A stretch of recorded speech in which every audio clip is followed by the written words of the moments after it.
రెండవది వారిని నేను సూటిగా అడిగాను, సిట్ వాళ్ళని, మీరు ఫోన్ ట్యాపింగ్ మీద ఏదో విచారణ చేస్తున్నారు కదా, దయచేసి మీరు చెప్పండి, ఈరోజు రాష్ట్రంలో మా ప్రతిపక్ష పార్టీ నాయకులు, మా ఎమ్మెల్యేలవి, మా నాయకుల ఫోన్లు ట్యాప్ కావడం లేదా చెప్పండి మీరు అని అడిగిన.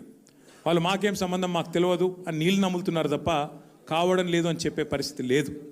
రెండవది నేను అడిగాను, ఒక మంత్రి గారు స్వయంగా నా ఫోన్ ట్యాప్ అవుతుంది, నేను మీతో మాట్లాడలేను అని జర్నలిస్టులకు చెప్పుకునే దుస్థితి ఈరోజు ఈ రాష్ట్రంలో ఉన్నదా లేదా మీరు చెప్పండి అని అడిగిన. దానికి కూడా సమాధానం చెప్పరు. అది కాదు ఇది కాదని తప్పించుకునే ప్రయత్నం తప్ప వారు మాత్రం సూటిగా సమాధానం చెప్పలేదు. కానీ ఒక ధారావాహికగా మాదిరిగా ఏదైతే నడుపుతున్నారో, ఒక సీరియల్ లాగా ఏదైతే నడుపుతున్నారో అదే పరంపరలో అడిగిన ప్రశ్ననే అడుగుడు, మళ్ళీ అడుగుడు, ఒక 300 పేర్లు చదువుడు, ఈయన తెలుసా ఈయన తెలుసా ఈయన తెలుసా ఫలానా ఆయన తెలుసా, దాంతోనే 2-3 గంటలు టైంపాస్ చేసుడు తప్ప అక్కడ విషయం ఏమీ లేదు. వారికి కూడా తెలుసు ఆ విషయం.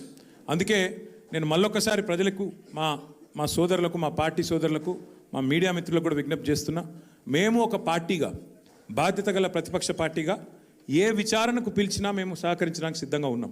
మీరు ఎన్ని కేసులన్నా పెట్టండి, ఎన్ని సిట్టులన్నా వేయండి, బాధ్యత గల ప్రతిపక్ష పార్టీగా పూర్తి స్థాయిలో చట్టాన్ని గౌరవించే వ్యక్తులుగా సహకరిస్తాము. మీరు ఎన్నిసార్లు పిలిచినా వస్తామని చెప్పి కూడా